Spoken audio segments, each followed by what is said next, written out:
আজ কঠিন সমীকরণের ম্যাচে মাঠে নেমেছেন খুলনা টাইগার্স বনাম কুমিল্লা ভিক্টোরিয়ান্স। কেননা খুলনাকে হারাতে পারলেই পয়েন্ট টেবিলে 1 নম্বরে চলে যাবেন কুমিল্লা ভিক্টোরিয়ান্স।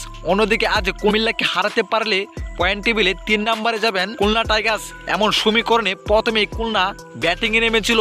ব্যাটিংয়ে নেমেই শুরুতেই 1 উইকেট হারিয়ে বসেন খুলনা।